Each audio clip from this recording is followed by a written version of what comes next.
do you do when you spot a beautiful woman during an assassination? The man reminded himself not to lose focus, but just as he lined up his rifle on the elderly target, his eyes drifted again. When he saw the old man sit down on the couch, he told himself his nerves were steady, then swiftly racked the bolt, chambered around, and locked onto the perfect headshot. But the next second, something completely unexpected happened. He missed. Panic set in. He tried to fire a follow-up shot, but the old man's bodyguards reacted instantly and yanked the curtains shut. The mission had failed. The man retreated in a hurry. He quickly packed up his rifle, took off his jacket, and picked up the spent shell casing. Then he put on his helmet, rushed downstairs, and hopped onto the electric scooter he'd prepared in advance, narrowly missing a police car that was arriving on the scene. He deliberately chose back streets, dumped the gun barrel parts into different sewer drains, bundled up his clothes and tossed them into a garbage truck.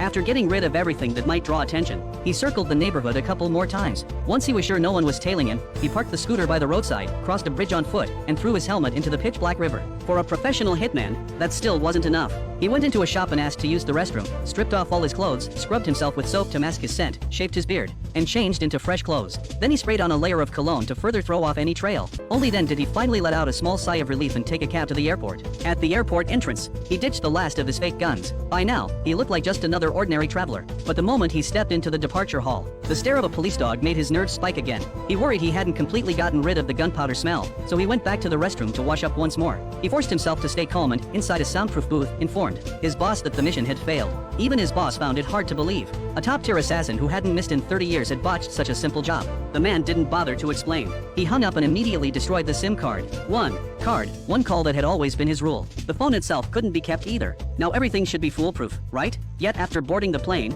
he felt an unfriendly gaze on him. A man in a suit and sunglasses caught his attention. He went on full alert. Sure enough, after they landed, the same man showed up nearby again. Once could be coincidence. Twice, maybe. But when the suited man appeared for the third time, the assassin had no choice but to change plans. He decided to go to a hotel and lie low for the night. Room service brought his dinner. Only after confirming there was just one person outside did he cautiously open the door and tell him to leave the cart and go. He placed a cup on the doorknob, with the metal lid propped at the entrance, and set a dinner knife within easy reach. That way, even the slightest disturbance would give him enough warning to react in time. He rebooked